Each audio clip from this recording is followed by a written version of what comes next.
Online for Authors, where I, Teri M Brown, author of character-driven fiction and host of the podcast, introduce readers to characters they'd love to invite to lunch by interviewing authors, discussing their books, learning about the writing process, and even, on occasion, chatting live with a panel of authors to discuss topics relevant to both readers and writers. My guest today on the Online for Authors podcast is editor Megan Turner, here to talk with me about the editing process. Megan and I met almost 3 years ago through Atmosphere Press, and she was instrumental in helping me bring Sunflowers Beneath the Snow to publication. Since then, she has been my editor for An Enemy Like Me and Daughters of Green Mountain Gap. Each time, she has helped take my story to the next level.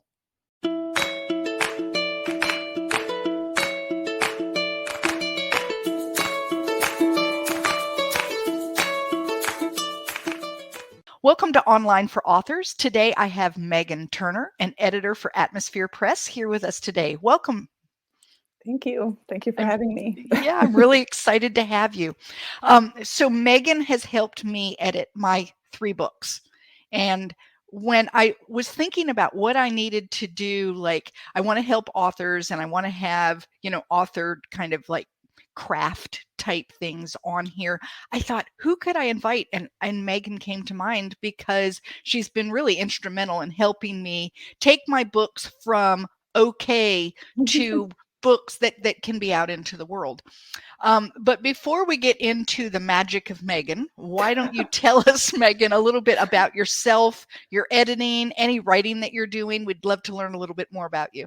Yeah, well, thanks for that intro and for making me sound so good. Yeah, I mean, obviously I work at Atmosphere Press and I've edited, as Teri said, I've edited 3 of her books. So we've known each other for, I think, like once a year. Yeah. Edit one of your books. So before I was at Atmosphere, I guess, I started off with editing. I have my MFA in fiction writing. And so that's kind of where I learned the process a little bit. And then I worked at HarperCollins for 3 years and I was in the foreign sub-rights department, but we read a lot of manuscripts because the way it works is you kind of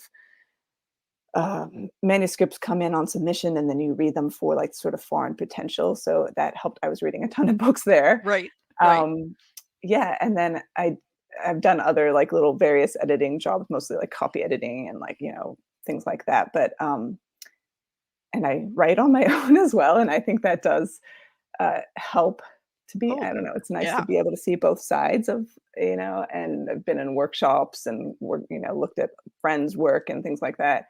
I have written a lot of short stories and novels. Actually, big news is I have an agent now. So that just happened within like the last month. So it's nice to be able to share that news at the agent is at the book group, and hopefully I'll have a book published and ready to share soon. Fantastic. Does it have a title? Yes, it is called The Quarry right now. It might change, but right. Yeah. You don't have to tell me about titles changing. My titles change a bazillion times, and sometimes I think they're going to go out titleless before we. I remember the first book and how many titles we went through. It was horrible. It was horrible. In fact, people say to me, "How did you come up with the title?" And it was like, "Oh, do we have to revisit that?" It was really hard. I have a lot of trouble taking 80,000 words and right. coming up with something between 1 and 5 that sum up the book somehow. I wouldn't say titles are my strength either. So. You were like, what's the title? And I was like, I don't know. In fact, it's really funny with Daughters of Green Mountain Gap. I had sent it to you as I don't remember what that title something is. Apprentice, the Healer's Apprentice. Right, yeah. And you said, so is this the title? And I said, well, yeah, I think, what do you think? And you said, it's okay. And I said, yeah, that's what I thought too. I try to be like sort of, I don't want to insult anyone about their titles. So. It's like, it's okay. And it was like, yeah, that's kind of the way I feel about it. So we'll keep working on it. But anyway, well, wonderful about your writing. I'm super excited about that.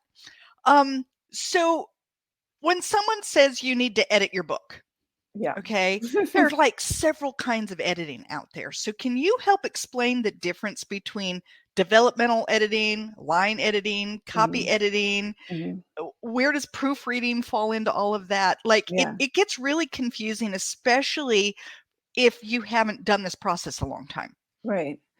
I mean, well, obviously the kind of editing I do is developmental editing, and that is really like to me like the big picture kind of stuff. Like this, this whole section needs to be reworked, or this character is really flat and um, needs to be rethought of, like a little Right. bit worked out, a little bit better. I think it's just really like the big stuff. And I mean, at some point, when I'm working with authors, it gets a little bit more detail oriented, and we look at like lines, and but for the most part, it's like, yeah, the big picture. I Right. think copy editing and proofreading are more grammatical kind of changes. And some presses have both of the, you do copy editing first and then you do proofreading. At Atmosphere, we just do proofreading, but it's still like make sure there's not a comma missing here, or Right. like this word Right. isn't right, or so. And sometimes presses will have like a style guide that they follow. I've followed style guides. It can get confusing because it's like this one's following, AP, whatever. This is Chicago. This is, Yes. um, so, but yeah, like a lot of presses will have their own style guide, and that's like everything, we use the serial comma or we don't use the serial comma, whatever. So, and then I don't know what other kinds of editing, I think some people have writing coaches and have like someone Right. early in the stages where they're just like starting the book, Right. and so that's another thing. I think some of the bigger presses don't really do like the developmental editing. By that point, your book's done, and Your you're book's done. you're Right. just doing like little or smaller changes, and Right. Well, um, I know with Atmosphere Press, the developmental editing has been absolutely exactly what I needed as a mm, new author, especially like Sunflowers Beneath the Snow. When you got that, it was 50,000 words. right, yeah, Okay, it's 82,000 words now. yeah, And you helped me see it was like, Teri, this character here that you mentioned twice, we need a lot more of him. And it was like, yeah, why?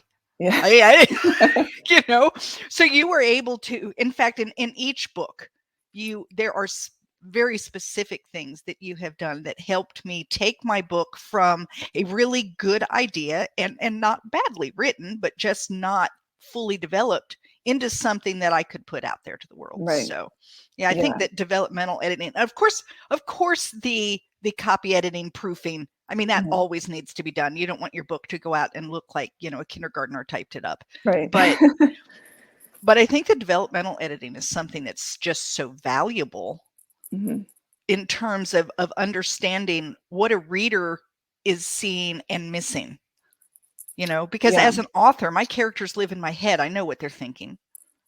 Don't you know too? Yeah. you know? And I think that's why, I spend a lot of time doing workshop, or, when you're doing your MFA program, that kind of like that's the kind of work you do. But it's definitely hard as an author, as a writer, to pick up on those things on your own. And I think Yeah, as you get, maybe as you get better and you keep writing, you can pick up some of it, but it's still like there are little things you miss, or you think, is this right? Or you need kind of like an outsider's right, perspective. right. Um, so yeah, and that's the kind of work I prefer to do. I've done copy editing and proofreading, and I'm always like, oh God, Yeah. instead of Well, my problem with proofing like my own work is I quit proofing and I start reading. yeah, And then when I'm in read mode, I don't catch most of the errors. I might see one or two, but they're just flying by because I'm now reading. I'm enjoying and right, I'm reading, yeah, right? And so copy editing, proofing for me is very difficult, especially on something that I've written and I know what it's supposed to say. I yeah, read I read what I think I wrote right. instead of what's I actually mean, there on the I think page. that's the same deal. Like, I think that's why you need a proofreader who's like not yourself. Yeah, exactly. Like you can catch. I think mostly you want to be able to catch your most. You want it to be. It's not getting in the way. Like you're reading it and like you don't know what this word is supposed to be or whatever. Like then it's like Exactly. confusing to the reader. But then, at some point the proofreader comes in and just they polish it up and make sure like they're seeing like little things that you might not pick up on your own, which is good. But mostly you just don't want it to be like someone's reading it and they have no idea what this sentence says because the grammar of it is like such It's a mess. crazy. Yeah, like, Right. Right. So I have had people say to me, these are readers who, haven't done this before, and they assume that an editor actually like goes in and does the rewriting. right. And then you get back this, beautifully ready to turn in. That's not what you do.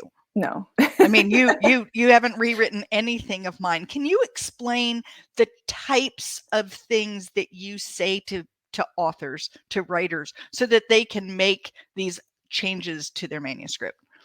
Yeah, I mean, I think that is the tough part because I think sometimes new writers especially come in and they think like, well, why didn't you write anything on my copy, and like, where are my line edits? And I do sometimes at the end kind of do some line edits, but it's more like suggestions or kind of like, Right. maybe you could rephrase this. But I don't like to go in and like rewrite things because I think that's the writer's job, and I'm not the writer, I'm the editor. So and so yeah, the comments, I think in the first meeting that we usually do, I think it's more like, yeah, the big picture stuff.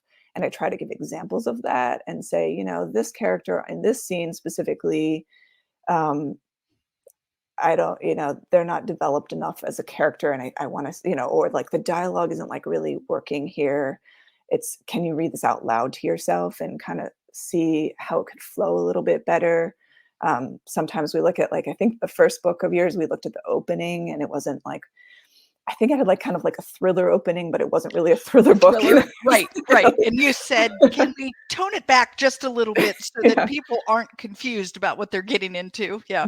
I think the first, 50 pages or so are really important because that's setting like the tone for the book. Right. And you want to have a clear sense of like who the characters are, where are we, sort of what's going to like kind of a preview of what's going to happen, like there's a lot of work that needs to be done in those first 50 pages. And so, I spend some time looking at that. And I can tell pretty early on, I think, reading a book, unless it's like so polished and it really doesn't need a lot, but pretty early on, I can say like, oh, these are the things that I think this author needs to work on. And I can follow that like all the way through, it's usually consistently like, this is, it's not like your dialogue's good in one place, but like the rest of it's terrible. Right. Yeah. Typically you do have like the areas that you have trouble with that show up very quickly, and then your editor can say, oh, Teri. Right. And I don't think that's usually a surprise to I mean, sometimes they're like, oh, I never thought about that. But mostly it's like they've thought about that a little and they just don't know how to fix it. Or they don't know what to do or don't quite understand exactly what is meant by that. And then, you can kind of help. I know with Sunflowers, there was lots of work to do. There was a lot. I was new. I hadn't even taken any classes. Like I just wrote a manuscript and it found its way to Atmosphere. And the next thing I know, I'm working with an editor. I was like completely a novice. And so I just say, generally speaking, you helped me make it a better novel, like from beginning to end. Yeah. With An Enemy Like Me, you did something that was really interesting because that is, I write from 3 points of view. Right. And you came back with a very specific comment that tore my heart out of my chest. Yeah, I remember. Okay. And it was like, I sat with it for a long time before responding to you. Like I didn't respond that day or the next or even the next. Like I really thought about it because you didn't like my character, William. And felt like he didn't need to be there. And I thought that William was like the main reason I'm writing. Right. And you said he doesn't have an arc. And I'm like, I beg to differ. And you said, I was really a little like, maybe you just don't get my book, but you said, I want you to take William's pieces out because I do them chapter by chapter. And I want you just to read William's chapters. And I wrote back to you and said, okay, so he doesn't have an arc, but instead of getting rid of him, I'm going to make him stronger. Right. And I went back and I created a real arc with William. And then I hope you said you liked it better. Right. Yeah. or you lied to me. I'm not sure. But that gave me a whole new, like I do that now. If I'm writing from several points of view now, I always go back and look at each of the characters individually. Do they have an arc? Have they gone somewhere? Is this character really a main character? Do they really need this voice? Yeah. If not, what do I want to do? Do I want to get rid of the character, or do I need to enhance my story, create the arc? Right. What's interesting with that is William had the arc there in little sentences, but I never went anywhere with them. And so every time I saw a place that showed his development, I highlighted it and then went back and created chapter. Yeah. I mean, I think it's tough with like a novel because there's so much going on and there's so many characters and you can kind of like lose track of sort of things. And I think I do that with my own work is like I try to like isolate little pieces of it and go back and just look at this one character or just look at this like one plot point or, because otherwise it's like, oh yeah, like within the context of the novel, maybe it seems like it's working, but if you like take it out and you look at it on its own, you're like, oh, it isn't at all. Right. And I think William was your present day kind of character. And I remember that because you were so upset about it. And I think the great thing about you though is that you really like you took it in and you thought about it, and you like some authors that I work with don't do that, and they just say I'm not going to listen to that, and sometimes I'm not right, so that's fine. Like but I think that you really spent time thinking about it, and you like you emailed me back and we kind of like argued about it. And you were like, I think you're wrong, and I was like, well, just take a look, and if I'm wrong, that's fine, but just spend some time. Look at it this way. And when you said that, it was like, okay, I'm willing, I'm new at this. And I did, and it was like, okay, so she's right. It's tough with like multiple points of view and multiple characters because you can really like one of them can really dominate the others. Right. And I think William was just like he was like taking you through the story, but he wasn't really doing enough on his own. And right.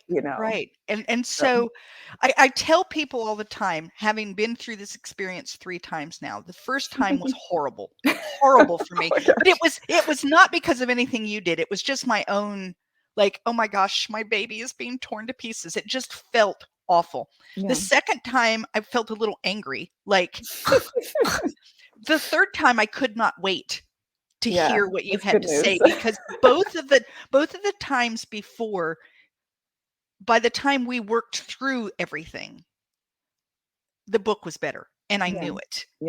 And I knew it. And so it was like, okay, I can't wait for her to get a hold of this and let me know what needs to happen here to make this book better than where it sits now. And so I was actually very excited for you to get a hold of it. Well, and as I went through and looked, it was like, yeah, okay. Oh, I can see that. Okay. And nothing felt horrible to me. We did have a back and forth. There's one scene, I can't talk about it because it'll ruin the book, that you didn't want, and I did. And I kind of went back and tried to foreshadow it a little more and give a little more hint as to why this was going to happen. I don't think you ever agreed that it should, but it was okay. It was okay. But I tell people, having done this, you don't have to listen to everything your editor says, but if you're listening to nothing your editor says, then you're doing something wrong. Right. I think that it should be at least 80%. And if you're not listening to at least 80%, then you either have an editor that you aren't gelling with and you need to find someone that you feel more comfortable working with, or you need to do a little head check, throw a little of your ego away, right? And be willing to listen, because that's the whole reason you hire an editor. You don't hire an editor for them to go through and say, marvelous, marvelous. I mean, I think that is the tough thing. I mean, even for me as a writer, I feel like sometimes like I'm being attacked, or, like you don't want someone to, you want someone to say, oh, this is great, but. Right. Well, that's what your mother's for. Right. And it is tough. I think you have to get like a tougher skin by the end. And just, I think once you get used to the process, like, I've done, my master's, and I did, the workshopping there, and I've done it for so long that it's just like, oh, it's just normal. That's how it goes. This is what happens. Yeah. But, people who've never done it are like, oh my God.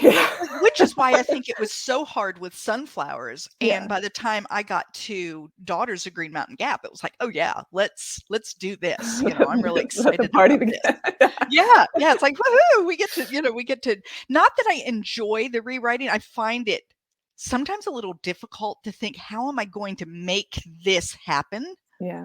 That's a good idea. I don't know how I'm going to make this happen. One of the big I had 2 real big problems in Daughters of Green Mountain Gap. One is I wandered in the woods too long and you had no idea where the book was going until way past 50 pages. Right. And so that one for me was pretty easy. I figured out right away which I could take a chapter, bring it forward as an epilogue and go for it.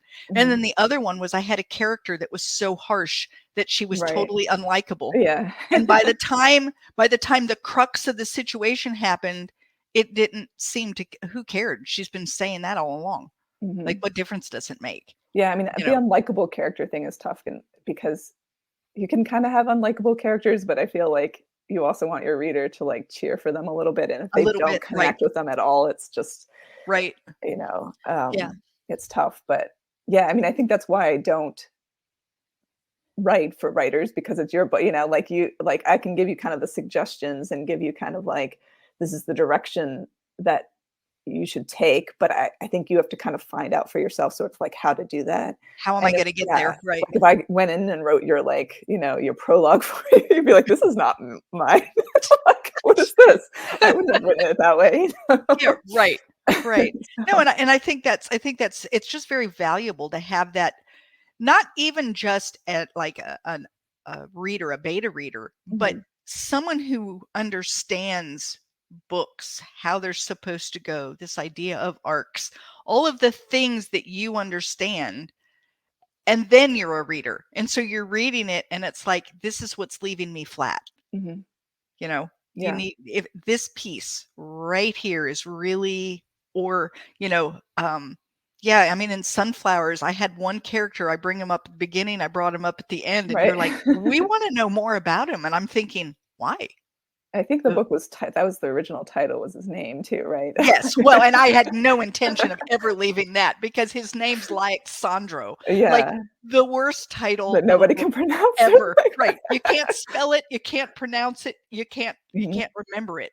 Yeah. Horrible title. Horrible. But that's how I saved it in my computer. I mean, it was just a way to make sure I found it again. So, I remember with that book that I would get like an email from you like every other couple days, like, what about this title? I know, it was horrible. It was, oh my gosh, it was so bad. It was so bad. And then you said, let's start looking at themes. And I'm like, what? Yeah, you were really instrumental in helping me start to understand myself and my writing and what I was trying to do. I don't even think I knew. I was just, I had this story and I told it, and then it was crazy. It was a crazy thing. Yeah, I think that comes up with me for like short stories. Sometimes, like, I think when you get a novel, it's easier to have the themes and have that, but it's like sometimes I've had to have people say like, well, what is this really about? And then I'm like, oh, I don't know. What is it about? What is it? It's a short story. But that does help you reframe it and figure out like, well, where do I need to make it? Like, if this is what it's about, do I need this scene?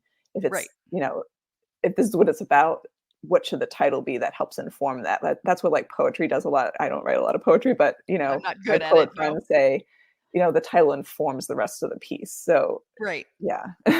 Right. So we did go back and forth a lot, but we finally ended up with something to do with cold. And then I came up with, sunflowers, and then all of a sudden sunflowers beneath the snow. And it was like, that's it. Then I had to go in and make edits to the book to add some sunflower references. Otherwise it was going to make zero sense. Yeah, I like pulling in imagery from the book, or like, a line from the book or something that helps you, like that you get to that point and you're like, oh yeah, that's where the sunflowers are. So I put the sunflowers in, and then I remember even saying to you, too much, too little, like I don't want to overrun the sunflower idea, but it does need to come out somewhere. But yeah. So how important is it for a book to be professionally edited? Yeah, I feel like that's a leading question. No, I don't. Yeah, to me, obviously, I'm going to say that it's important because it's.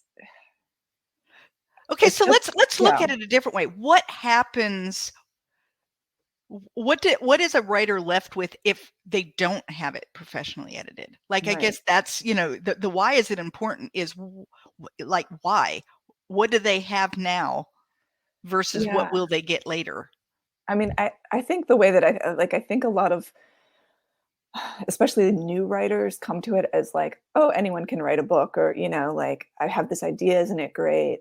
I've written it out, now it's ready to publish. And I think they're like missing that editing step. Right. And it's so important, because it's like kind of what you were saying before. It's like sort of all just in your head before you've written it out, and then you don't really know what's working and what's not working.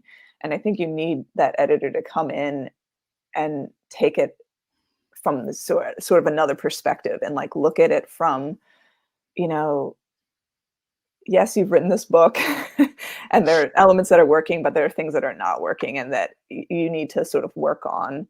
I mean, I'm also an advocate for, that's why I did my MFA, like, because you learn as the more that you're not only writing, but reading and also editing, not just your own work, but other people's work, really helps you. Like, we always kind of say, like, in a workshop, that the way to get better is to edit other people's work. So, because sometimes you can't see that in your own work, but yeah, I think it needs that like layer of kind of like, I've got the manuscript and it's not just going to be published. Otherwise it's self-publishing, and I think that's the sort of the danger of self-publishing, is that someone's written something, they haven't really had anyone look at it. They think it's like brilliant, you know, Right. um, Right.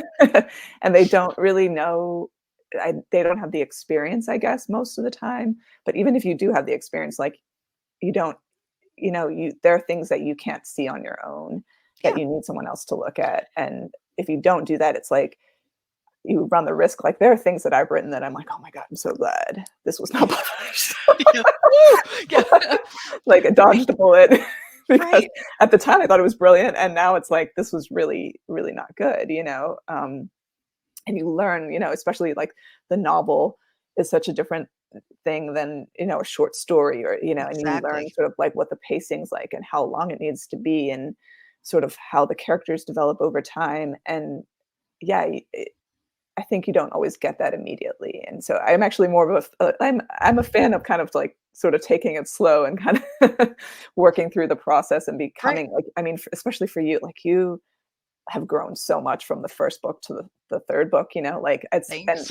and no, I mean, some people don't take it in, and some people don't really try to get better. And I think that you've really, like, I was amazed the second book versus the first book. I was like, wow, you already did everything that I said. Sometimes I get the same author and the second book, and it's like they've made the same mistakes that they made the first time. And I'm like, okay, well, how come you didn't fix this stuff? Yeah, so actually what I did was I did my second manuscript, and before I turned it into you, I took all of your suggestions from Sunflowers Right. and applied them to An Enemy Like Me, Hmm. and said, okay, so I need to fix these things, because in this next developmental edit with Megan, I want to go further.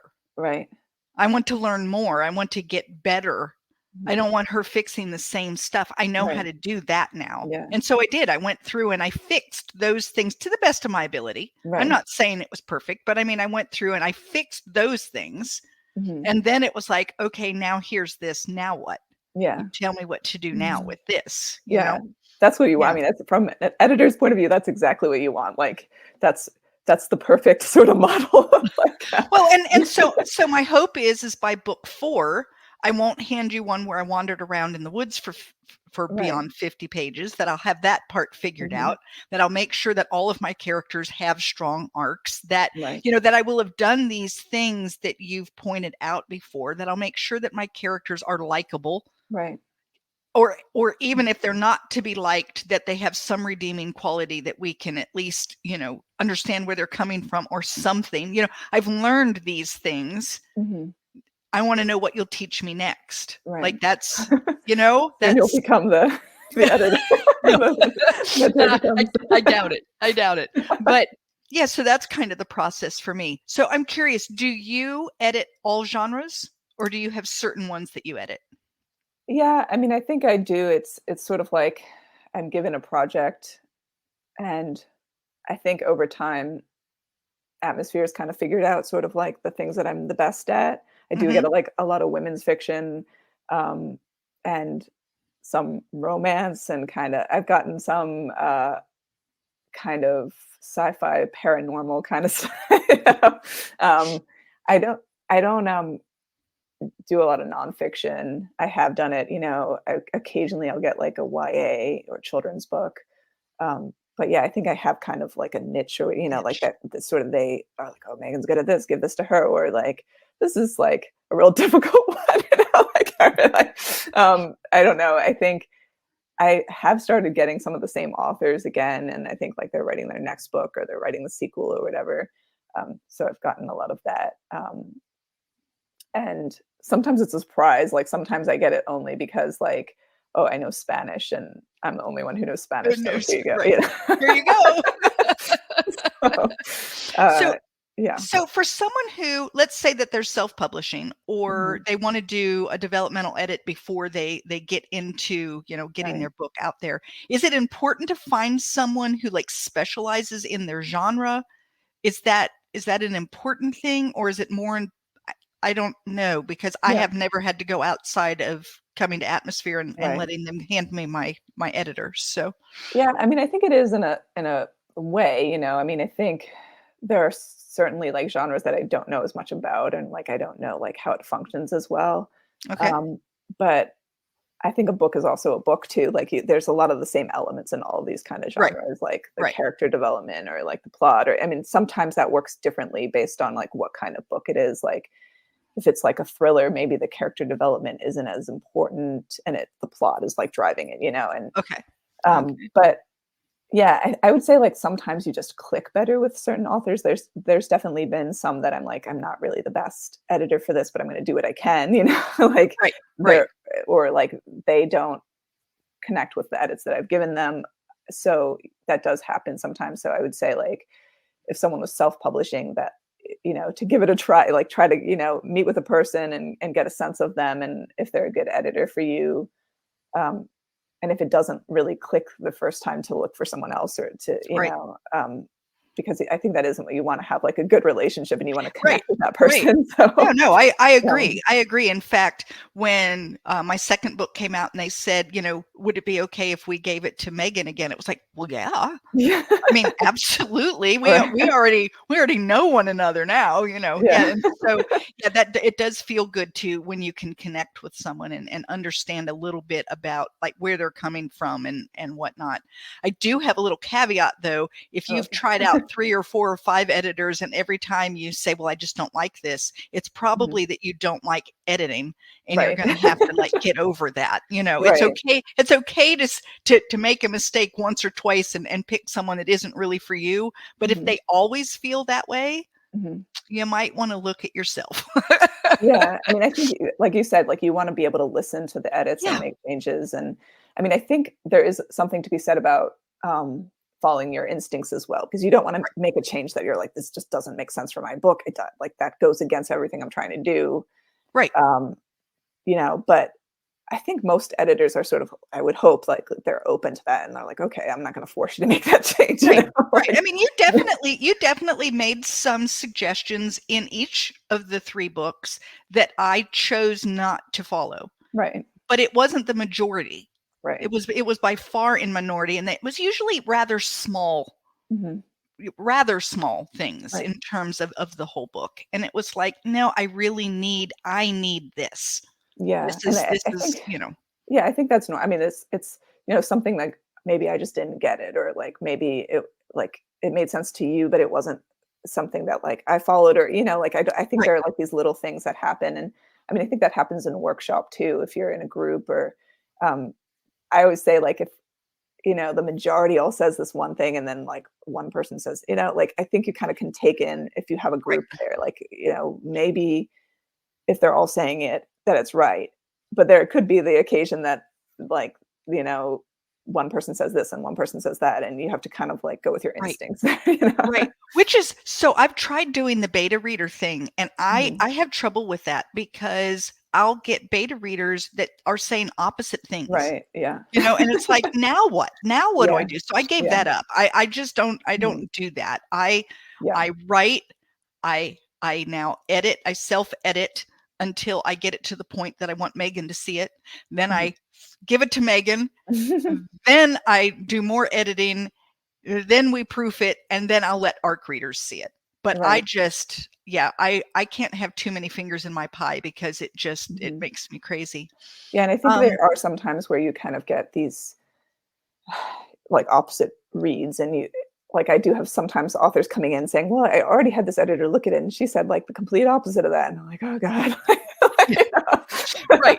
And it's like, well, then who do you trust, or who, and then it's like Right. you have to go through So why am I here? yeah. Like, if you wanted to do what the other editors said, it's and I would think that's something else that we can talk a little bit about. If you give it to 4 different editors, Mhm. editors they're not machines, they're Right. people. They're each going to have maybe a different way of explaining it, or even seeing something a little differently, right? Right. Yeah. Yeah. So for instance, an enemy like me, had I given it to a different author, they might have a different editor, they might have come up with something else Right. to focus on, right? Yeah, they could have. Right. Yeah. And I think, that is the tough thing that, I mean, even when you've gone through that, like when it's going out and it's actually published and, you're going to get reviews that are going to say different things too. Right. And Right. I think it's sort of important to take some of that in, but also to like not take too much of it, like to like Yeah. be able, you're the author and at the end of the day, sort of like what you're trying to accomplish. Right. Yeah. And So I've learned that the really good reviews I just celebrate, and the reviews that aren't so great, I say, okay. And I usually do try to look at, what did they say wasn't so good? mhm, Do I agree? Is there mhm, a way I could have done something differently that I can use in my next book? And mhm. if not, I just let it go. Yeah. Not Yeah. every book is for every person, and I just don't worry too Yeah. much about it. If everyone starts saying it, then it's like, oh, that's something we really missed here. Yeah. Yeah. I Yeah. mean, I think that's true, and I think that's actually the thing that's tough about going back and editing a book that's already done is, like, there's some things that's just hard to change at that point that the book is written, and so I think taking it in and trying to sort of fix that in the next book is sort of the right strategy Yeah. because then you're growing in the Yeah. next book, it's, like, getting better And that's and what I better, do. It's like, this is the best that I could produce at this point in my career, Yeah, and hopefully the next one won't have that in it, and we'll right. just move forward with that. Right. Do you have any wonderful advice for authors in terms of editing their manuscript? Like, things that they should definitely be considering or doing, or Oh gosh. I don't know. I mean, I would say that like a lot of the same things come up again and again. So um, maybe those are things to look at ahead of time. Like point of view comes up a lot. Um, and some people are like, what are you even talking about? right. And I don't, there's this sort of like trend, I don't know, like this sort of desire to tell the story from everyone's point of view and this like and I think it's nice in a way, but then there's also like a limit to that, and I think especially when you're a new author, it's like not everyone gets stage time. Right. Right. The little like minor character who has like one line in the book doesn't need their point of Doesn't view need in their there. point of view. Right. Right. And if Um, that point of view is that important, find another way to bring it in. Right. right, Yeah. yeah, and so that comes up a lot. I think pacing, which is a tough thing with a book when you're starting with a novel, like it's hard to get to that like 80 to 100,000 word kind of like, large, like people are like, that's a lot, like and it is, and it's especially you're writing like short stories to begin with, which are Right. like 5,000 words or, Right. It's like, wow, the difference between 5,000 and 80,000 is pretty right, significant, right? right. And so that's Okay. like something to, and I think that just comes with like practice and like kind of, maybe like you kind of get there at some point, but um I think reading helps a lot too. Like, mhm, when you read books that are out there, you mhm, feel or at least I do. I feel it. Like, right. I feel what the pacing is, and Yeah. you kind of know. I'll be writing sometimes, and I'll think, if I don't have an inciting incident soon, they're going to just start flipping pages. Mhm. They're not going to be stuck with me here anymore. I Yeah. need to move this forward. So yeah, Yeah, I I think the think pacing is sort of evident from that first page almost, like, you can see, like, is this like, I think you can read the first, like, page or 5 pages and see, like, and have a sense, is this a short story or a novel? right, And you should know that, by just reading those pages. right. Um, so I mean, I think a big thing is trying to really learn more about the craft and, like, taking classes, um, learning how to edit your own work, maybe doing workshop with other. I mean, I guess it depends on the person and their process and, like, what works for them, because like you said, maybe a workshop doesn't work for you, but just I think a lot of people really jump the gun of, like, saying, like, "I've written this and now it's ready," and I think Right. And sometimes that there's, like, there's a but lot of work between Mhm, I've written this mhm, and it's ready. right. Because when I've written this, I call that part word vomit. That's where I got my story out onto the page, and that's really all it is. Right. My story is there. I have a beginning, a middle, and an end, and I don't even know that that's really the order I'm going to put them in. And it's out. I have my characters. I generally Mhm. know what they're doing, but now you have to go back and do more work. I don't edit while I write my first draft. I tend to just let it out. Right. Yeah. I mean, I think And everyone has a different process, but, yeah, like, sort of learning that process and figuring out sort of what works for you, but right. making sure you don't, like, sort of. I think a lot of people are just so excited to get published and they just Well, of wanna get course. it I out mean, it there, you is know? very exciting. It's like, I wrote it. Let's get it out there. Yeah. In fact, I look at the very first manuscript that I ever wrote. It'll never see the light of day. Yeah. Now that I understand, I read it and I think I was so proud of this thing, and it is so bad. It Mhm. is so bad. Yeah, I mean, I think it's something to be proud of, is like you've accomplished, like, you've Yes. gone through the process and you've gone, but it doesn't mean that it's ready to be No. published. Like, it doesn't No. mean that other people need to see it, No. No. And it's funny. I have all four of my children read it. And I was getting kudos from three of them. Yeah. And my fourth child, I was she's not my fourth, she's actually my middle daughter, like, said to me, "Well, it has good bones." And I thought, okay, so she's my honest kid. Right. She's she's the one that can help me really know. And Mhm. and she was right. It Yeah. it it was a good storyline. Mhm. I could potentially resurrect it someday into Right. something, but it won't be what it is now. Mhm. The storyline is a cool story. Yeah. The execution of the story left a little to be desired, Right. I mean, I or think that's what a also the lot. benefit of having other people read it, because your Yes. family they don't, No. mostly they don't No, wanna no, hurt your feelings, and no, they just no. "Oh, that's so good, mom. Pat, pat, pat," right?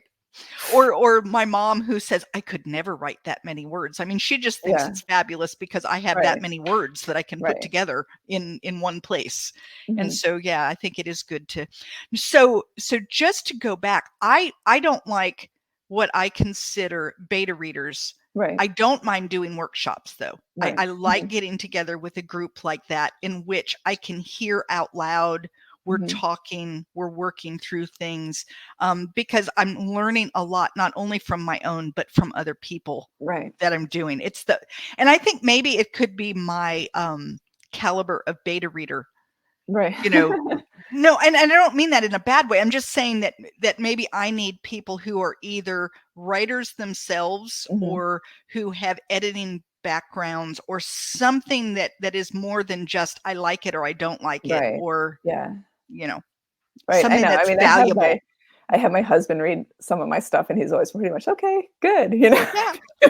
Yeah. How do I look tonight, honey? Fine. Yeah. You know, Yeah, and I think workshop is really I think that's where I really learned how to edit myself, and, you get the feedback, not just like you said, not just from your own work, but from I think just trying to figure out what another writer needs to do and how they need to make their how what would you sort of do if you were sort of in their in shoes? their And shoes. Like, it's not the same as saying, "I don't like the ending and I would write it this way." It's like, well, if I was Terry writing this book, what would I do to make it better, you know? right, So, right, um, because I'm not it's yeah, like I'm not the writer for that book, so I can't say this is how I would do it, because it would be a right.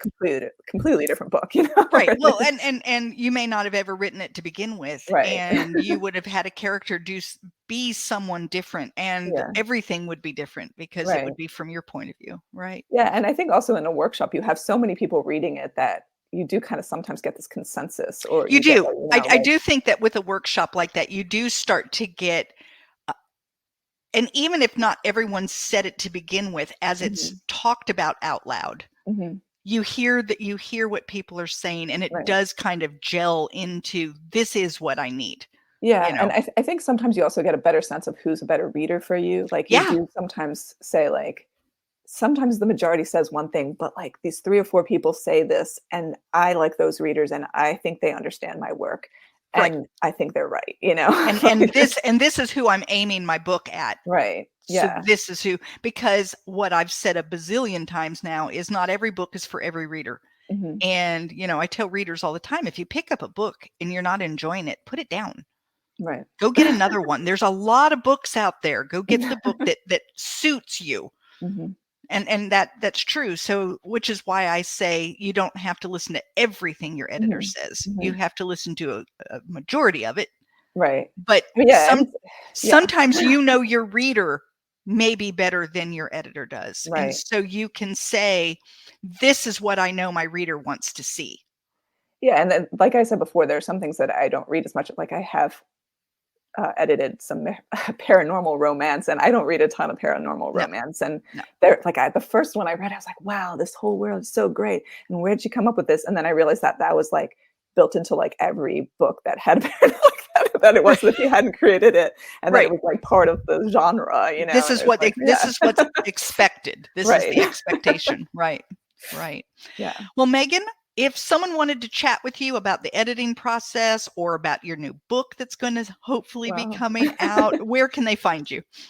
Well, I guess my website might be the best thing. Okay. It's just meganrturner.com, and I guess I have a, like, contact form on there. I don't know how frequently I check it, but you can get Okay. in touch with me somehow that way, All right. through Atmosphere as well, Fantastic. so Well, I want to right. thank you so much for being with me today. This has been a wonderful conversation and extremely helpful. Yeah, thank you for bringing me in and, thinking I might be a good person to chat with, So, it's been fun.